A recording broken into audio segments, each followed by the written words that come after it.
Okay, so this is, as I said, this is Aldridge was a PhD student. He graduated together with Musa in 2013. In fact, he was the first South African geophysics graduate because K becomes before M in the alphabet, so he beat Musa by a few minutes.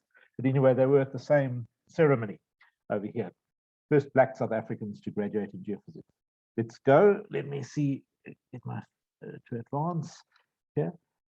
So what I won't go through the content, but basically he used seismic joint inversion of group velocity and receiver functions to come up with an image of the crust and upper mantle.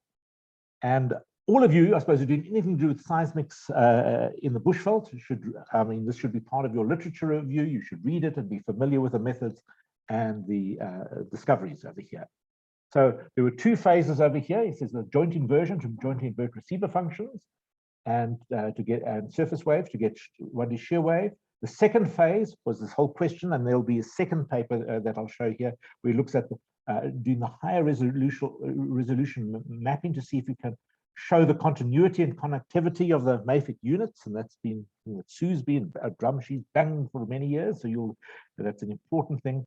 And thirdly, the whole tectonic interpretation that includes rheology, and this is something that we haven't done too much of in this group.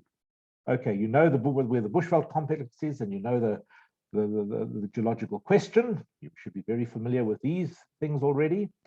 And what we are looking at over here is he does, of course, his literature review was looking at work that was done prior to the South African seismic experiment, and so he was looking at previous work. But what we had over here was our South African seismic experiment over here. And for this region over here, he used 43 stations. You can see them marked over there. And now with this latest array from 2015 to 2020, we had to reoccupy one or two of them in order to, you could say, link the networks together. And we really filled in to give us a greater density of stations in this region over there. And in his study over there, he used 201 mining-induced and regional earthquakes. Okay, so that's the nice thing about the seismics. You can use different vintages of data. You can kind of merge them together over here, but those were his seismic sources. You should be familiar with this. The essence of surface wave analysis is that you look at your seismogram, you put it through a whole lot of different bandpass filters, and you find out what the velocity is of that wave packet that travels at a different wavelengths. And the longer your wavelength, the deeper it is seen into the earth. So you come up with a dispersion curve, and you try to get your best fit to that dispersion curve over here. So these are standard techniques over here. So these are different processes that we'll be doing. Then you have to always look at and see what is your coverage of your ray path that you've got over here. How well is it covered? Because you're doing a tomography over here, and in order to get nice resolution, it depends on on your ray paths over here. So you take your actual sources and your actual receivers, and you produce a map like this to see where it's going to be better resolved and where more poorly resolved. So that is a critical thing. You have different amounts of resolution, different spatially, and also with depth. How you check this out, it's a very important process. The standard way of doing it is doing what we call a checkerboard test, where you put in a known model over here. Normally they use what you call a checkerboard over here. So you put in alternating, I suppose, velocities like this, as you see on the left-hand side, 100 kilometers by 100 kilometers.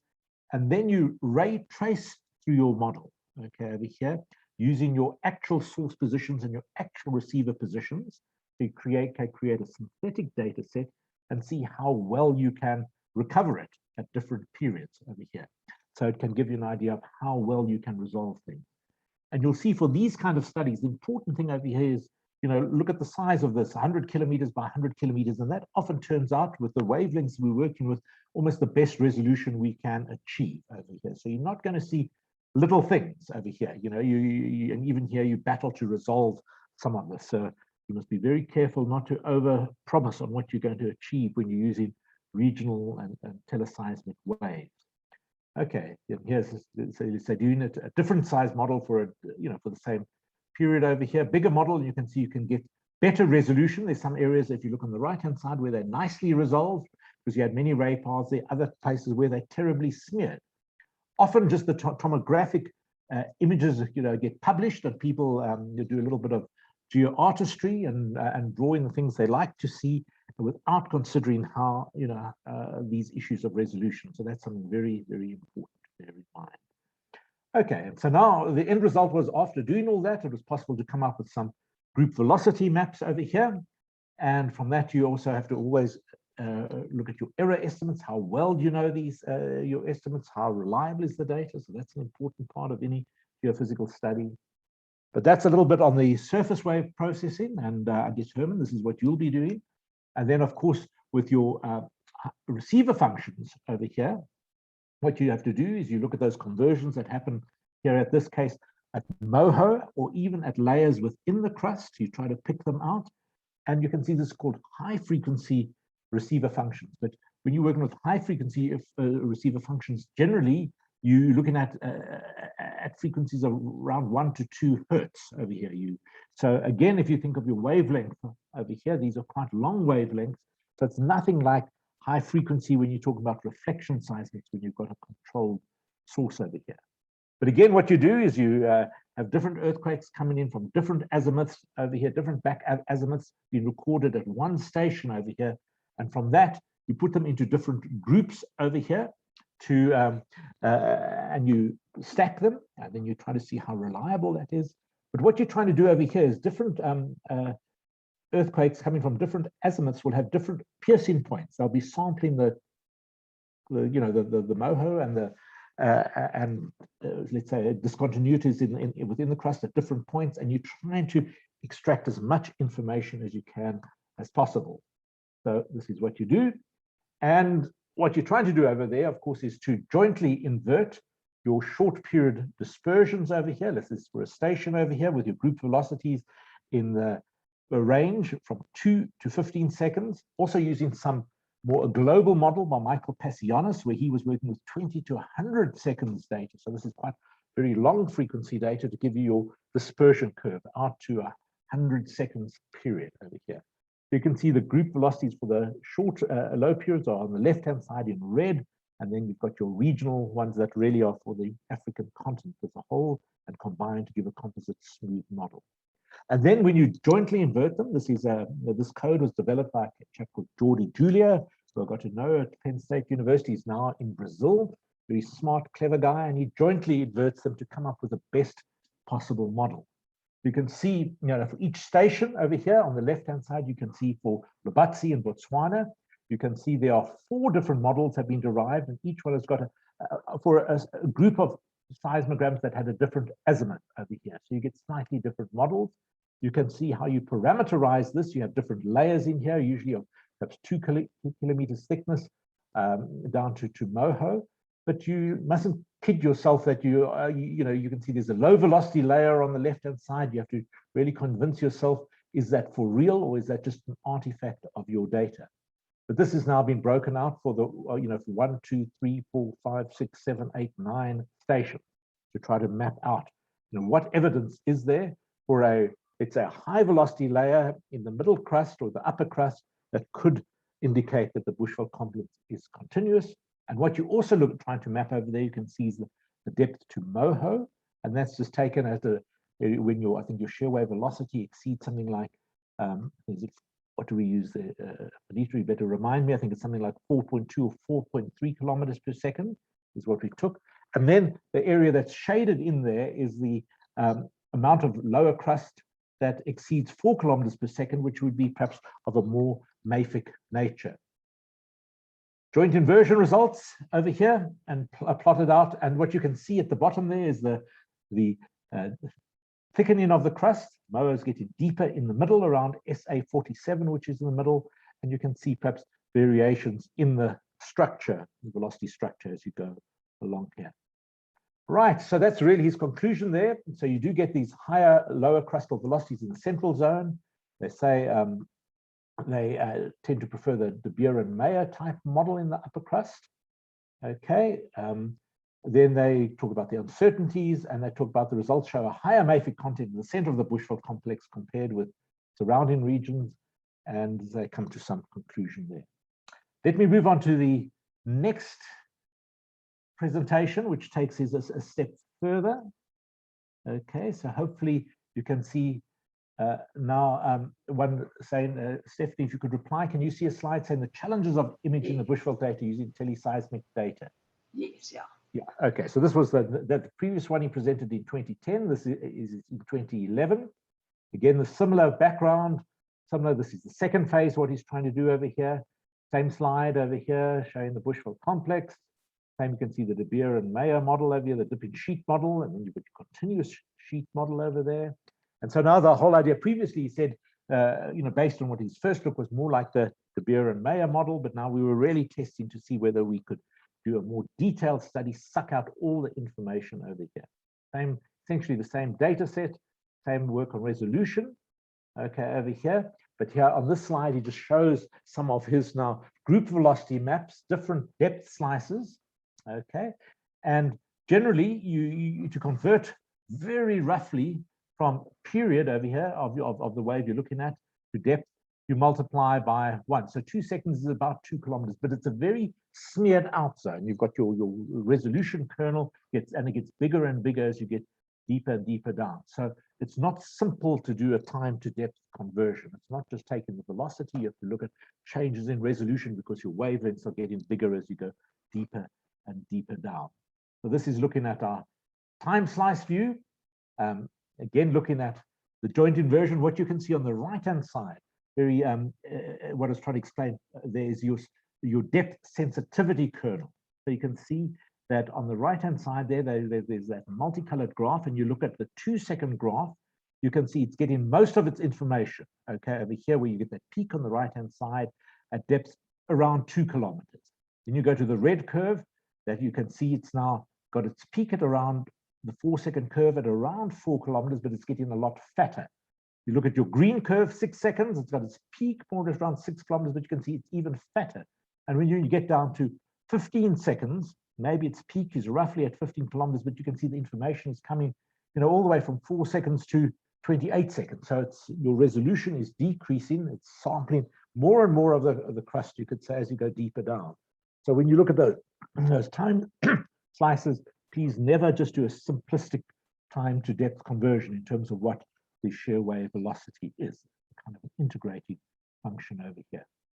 So what you do over here, of course, is the whole thing of joint inversion is you take the receiver function, which is on the left-hand side, these group velocity curves over here, and you're actually looking very much at trying to match the dispersion curve.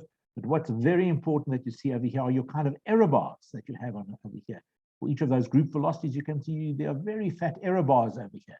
So you always have to look at how well this constraint is.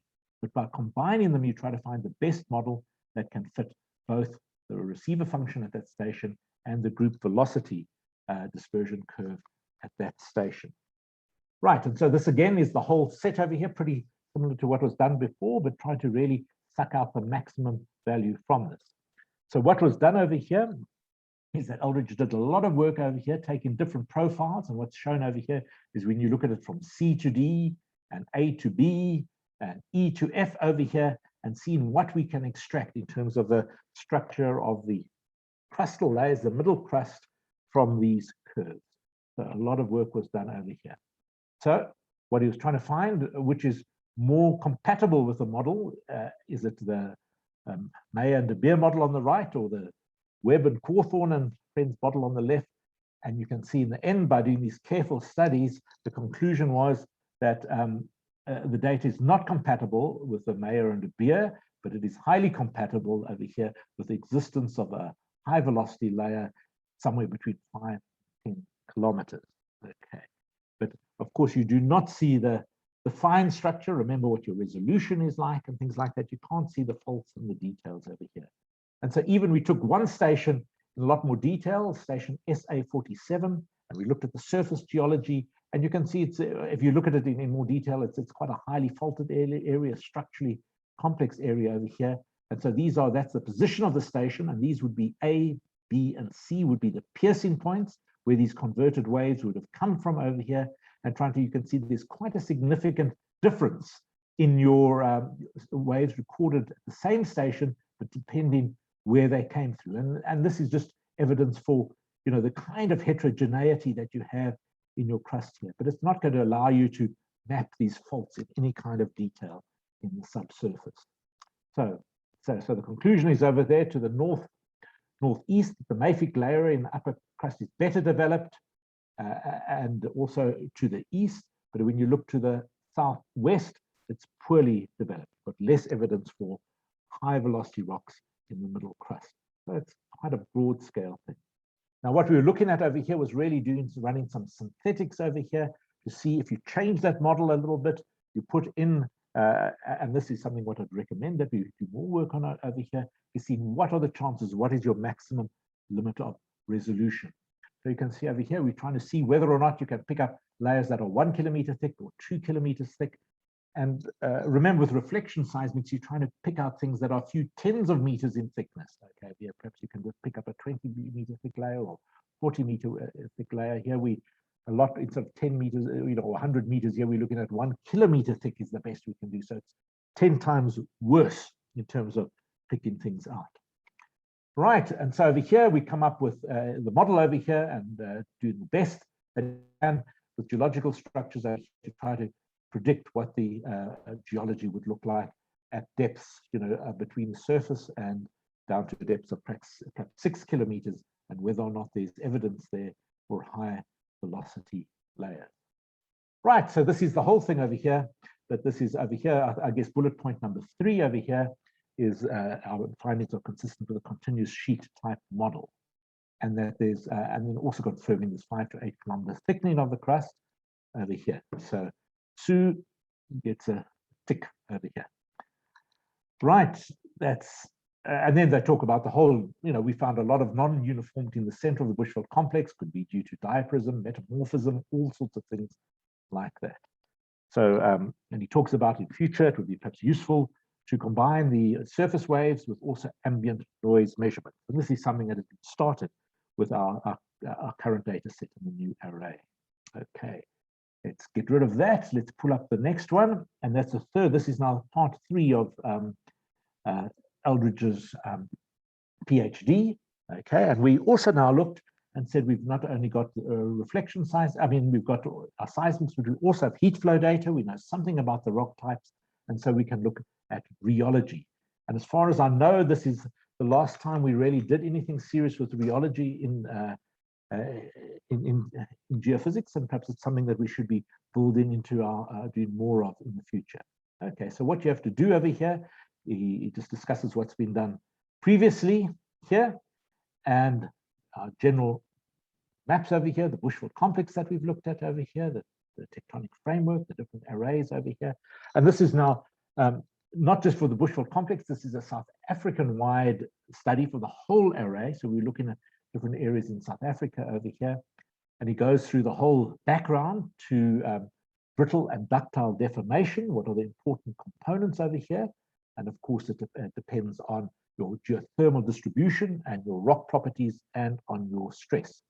It ties in very nicely with effective elastic thickness, and this is something you do by analyzing your gravity data as well, where you look at the effective elastic thickness. And I think this is where we are, attempted to do quite a lot of this in the past, but to really integrate our different fields, I think there's scope for doing a lot more there. But here you get some, I suppose, the basic information over here is your geotherms over here, and this is showing how temperature varies with depth. And this is really based on all the work that Mike Jones did over here. So this is fundamental data here, the geotherms. And then you have to look for your different rock types over here. You can say, well, what will be your strength of your rock over here? So you find over here that you get, typically you get what they call a jelly sandwich, that you've got quite a strong upper crust down to perhaps depths of 8 or 10 kilometers. Now, this is of critical importance when you're doing earthquake hazard to know, where can you store up energy in the crust, where it's strong enough to store up elastic energy. So this is a fundamental thing to know how thick your brittle crust is. Then you get into more ductile domain, which hasn't got any long-term strength, but can't store up that energy. But then when you get into your upper mantle over here, all of a sudden you get a jump in strength over here because it's a different rock type again. And so this is something that we need to understand quite well over here. And so that's something we need to work on. And what he did over here, okay, is he was working out a whole lot of different terrains over here. You can see for the Bushveld Complex and its related intrusions, these are for all the different seismic stations over here, SA49 through to Silverton, SA52, SA53, and comparing it to the aqua terrain over here with the best knowledge we have of geotherms, seismic velocities, and all those sort of things, the stress state, turn it into mapping over here, you know, the strength profile as we go through the crust in different regions in Southern Africa. So this is important for understanding our seismicity as well. And what you always do over here is to say, well, how certain are you of those things? So you take in what are your uncertainties associated with geotherms, okay, over here. And so you find your something with perhaps a 10% error, 50% error. So it gives you an idea of how well you know these sort of things. Okay, it's always good to do error analysis. What you're looking at over here, again, is what you're looking at is the contrast, the ratio in the strength between your lower crustal strength, LSC, and your strength of your lithospheric mantle. Some biggish, but really it's just getting that strength ratio, which is very fundamental. And what you find over here is you have, and often in this field of seismology, they talk about two basic models, where you've got your jelly sandwich. That means you've got a strong upper crust and a strong mantle, and you've got a weak layer in the middle. That's what we call a jelly sandwich. And when you've got what you call a creme brulee. Now, if you're familiar with that dessert, that's where you've got this, heat up your, you put some sugar on your cream caramel, you heat it up and gives you a very nice, strong, brittle top layer. And when you break it under there, it's just weak all the way down. And so just conceptually a very simple way of dividing the areas where you've got your strength of your lower crust and your mantle, that ratio is less than 1 or greater than 1, allows you to very simply divide it into different zones over here. So bringing all this information together, geotherms, shear wave data over here, you can see over here that we've been able to break up our crust, the area region covered by the seismic array, into these different strength domains, which are important for, I suppose you could say, looking at also seismic earth mechanisms as well. Right, so that really takes us, combining this again goes into the big picture. This study, work that was previously done as part of the SARS experiment by Paul Silver and others, looking at shear wave splitting and whether it's fossil or related to seismic present plate motions. There's Mike Jones's heat flow data on the left-hand side over here, and his work over here trying to bring it all together. And now what he's talking about over here, the very important application of the strength ratio concept to explain these seismicity that you find in intraplate seismicity regions. Okay, so Lebo, were you doing some work looking at earthquakes and seismicity, something important. And one of the mysterious regions of seismicity has been seismicity that you get around Lesotho and around Koffiefontein. This is in the Free State province and around Lesotho. What could be the cause of it? You can see the seismic events over here. So this is trying to bring that all together. Okay, I'm zooming along here and I will carry on quickly. Now we get on to another one by Runter over here, 3-dimensional shear wave velocity structure of African lithosphere from Rayleigh wave tomography. Now this is tying in with joint gravity and seismic inversion. So this is Africa Array 2015. And I suppose what I'm also showing is you can see how people's work develops, and that will happen with you as well. So let's see what we're doing over here. Let's see, make it full screen. Okay, so this is not in Southern Africa, but it's the technique that we're interested in here, image in the Congo Basin. Right, so the Congo Basin is slap bang in the middle of Africa. It's one of the biggest sedimentary basins on Earth and underexplored, but there's certainly evidence there for it. He's just got a slide or two here trying to explain when you have surface wave tomography, when you have arrivals from different directions over here, you add them together, and when you analyze them with many crossing ray paths, you can start to pull out the features. So it's a nice thing to explain this. Here he was using stations throughout Africa, and most of them have been from various Africa Array deployments over here in Cameroon, in Sparsi Array, elsewhere in Southern Africa, in East Africa over here, different deployments, pulling it all together and using only, and this is where Ranto's study different from other people's studies, is he only took looked at the African plate. He took events mostly from the plate boundary along the mid-ocean ridge and also within the plate. And so many other people in the past have used more distant earthquakes, which of course, picks up the influences of other plates as well. But got excellent ray coverage, thousands of events. Same concept over here. Of course, you put your wave through different bandpass filters, different periods over here, come up with a dispersion curve, in this case from 10 seconds through to 120 seconds. So he's not looking at the short periods, the 2 seconds or the 3 or 6 seconds over here. Looking deeper down, doing his whole checkerboard testing over here again. Okay, resolution test over here.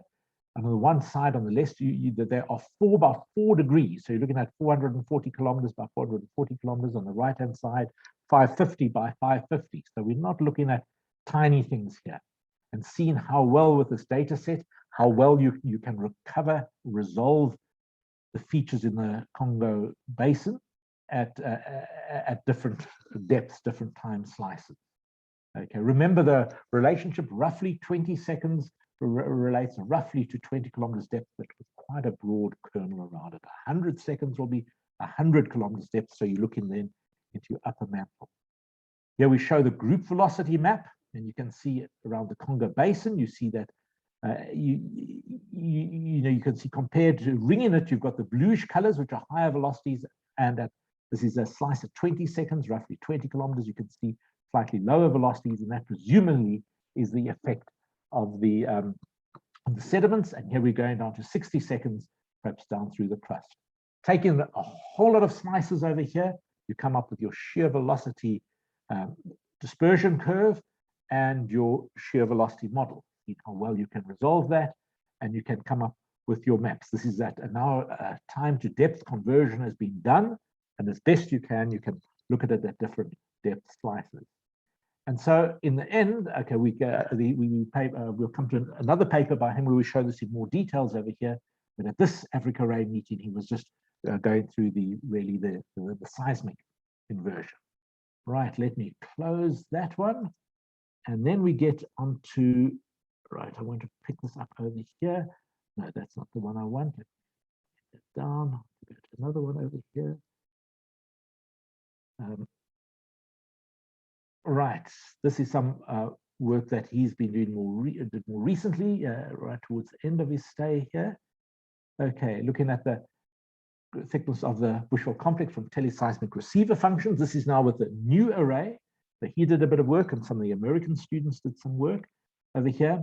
And now he used, I suppose, the slightly more advanced technique of receiver functions. That's the HK stacking technique, which you would go into, you should read about that. Here you can see your basic concepts over here of conversion. You can see where the waves came from over here. And where you choose your data, where your P wave phase is nicely, it comes in this nice clear first arrival is between 30 degrees and 90 degrees over here. You show how you window the data, how you rotate the data, all the standard processing steps over here.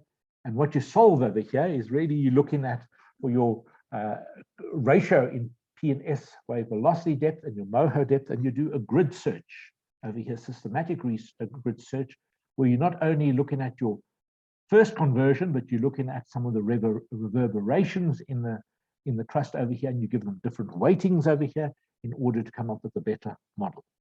So here's our Bushveld complex, the new stations that were put in over here, and so it was just to do some work with it.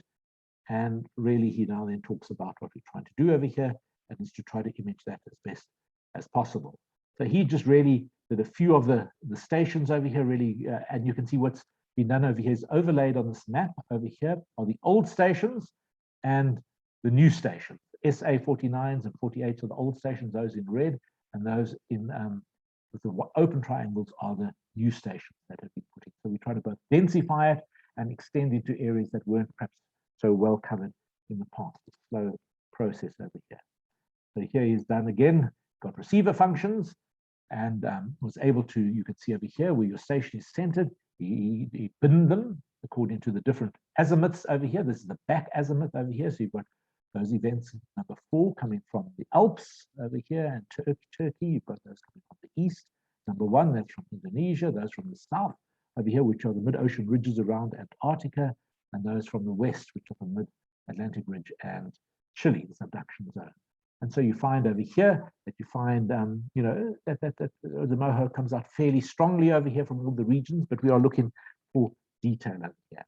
Your HK stacking method is when you're in fact looking at not just at that first arrival time, but the whole waveform mapping and all those different different reverberations and seeing how well you can fit it in.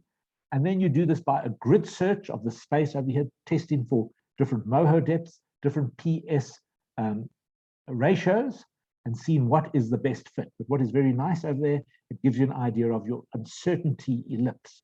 So you think you've got a pretty good handle on your, let's say, your velocity ratio, but when it comes to your moho depth, you know, you're less sure about this over here. So, you know, you cannot just take that, the center of that red ellipse as your best result. You know, there's a lot of, you have to take your uncertainties into account. And so this is what he's achieved over here at that stage over here. But he just took a few the data set was early on. This was presented in 2019. So since then, we've got 2 more years of data, lots more earthquakes, a lot more data. And what you can do is add more data. You can increase it with ambient noise measurements. You can do some joint inversion over here. It was just work in progress at that time. And this is what you guys will be building on. Okay, the last one I just want to touch on over here is just so that you know it exists. Was at the 2019 SAGA meeting in Durban over here. We had his first stab over here at the ambient noise tomography of the Bushveld Complex. And again, was to develop the techniques, correlate the data over here. Again, always your checkerboard resolution test. And so you didn't get too far with it at that stage. And since then, Islam Fadel from the University of Twente has been doing more work with that, combining it with the whole Southern African data set. So again, when we sharpen up your project, it's important to be aware of what's been done in the past. Good, Steph, that's all I've got to show here.